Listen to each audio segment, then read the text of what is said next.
सुप्रभात मंडळी.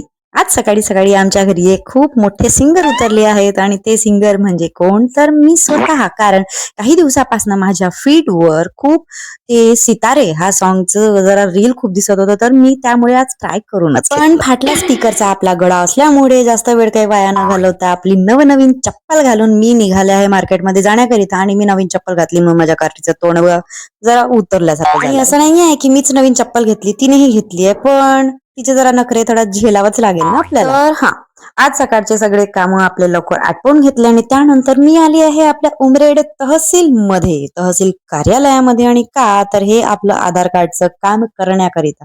कारण आधार कार्ड जरा आता मला माझ्यासाठी जड झालं आहे. म्हटलं लवकर नंबर लावून घ्या ग, पण कशाला लवकर, इकडे तासोन तास लाईनीमध्ये लागल्यानंतर या एका कागदासाठी मला तिथे किती किती वेळ वाट पाहावं लागलं. आणि गळा पूर्णपणे आटलेला, म्हणजे हिचाही आणि माझाही. म्हटलं सगळ्यात आधी आपला गळा शेकून घ्यावं चांगल्या पद्धतीने आणि त्यानंतर निघावं घरी. कारण इथे एवढी गर्दी आणि एवढ्या लाईनीमुळे मी पूर्णपणे त्रासून गेली होती. आणि एवढंच नाही तर घरी आले, आंघोळ पाणी केली आणि त्यानंतर कार्टीला झोपून परत हे डॉक्युमेंट घेऊन मी निघाले आहे परत तहसीलमध्ये जाण्याकरिता. आणि एवढ्या चटकेदार उन्हामध्ये मला इकडे यावं लागलं. आणि आज युजल इथे गर्दी जशीच्या म्हणजे ही जी गर्दी असते ही माझ्याच वेळेला आहे की नेहमी अशीच असते.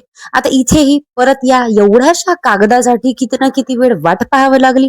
आणि परत या मामाकडे आल्यानंतर म्हणजे या मामाश्रीकडे आल्यानंतर परत मला वाट पाहावं लागलं. म्हणजे झेरॉक्स काढा, डॉक्युमेंटेशन, हे सगळं करण्यामध्ये आजचा अख्खा दिवस माझा निघून गेला. आणि खरंच सांगते की बँकेचे काम, तहसीलचे काम, हे सगळे कामं न आपण आधीच करून घेतलेले बरे. कारण माहितीये वेळ गेल्यानंतर म्हणजे जे डॉक्युमेंटेशनच्या मधात जी गॅप पडते ना, त्याच्यानंतर खूप जास्त प्रॉब्लेम्स होतात आपल्याला. आणि पूर्णपणे जीवाचा भाजीपाला झाल्यानंतर बाहेर जरा बसते म्हंटल तर माझी कार्टी काही मला बसू देत नाहीये. तिच्यासोबत आता खेळ खेळायचं होतं, पण बिचारी एवढी मी थकलेली तरीही तिच्यासोबत खेळले. आणि हा बॉल आणि बॅट म्हणजे हॉकीची बॅट आणि बॉल म्हणजे फुटबॉलवाला बॉल, हा असा काहीतरी आमचा इकडे घरी खेळ असतो. आता म्हटलं चांगल्याने मुलीने म्हटलंच आहे तर खेळूनच घ्यावं, कायच करणार. पण जरा खरंच मी थकले होते, त्यामुळे म्हटलं की बाई चल गार्डन मध्ये, तिथेच मी तुझं वॉकिंग करून देते आणि तिथेच तुला खेळवून देते, जेणेकरून तिथे तुला तुझ्या मैत्रिणी मिळतील आणि मी शांतपणे बसू शकेल.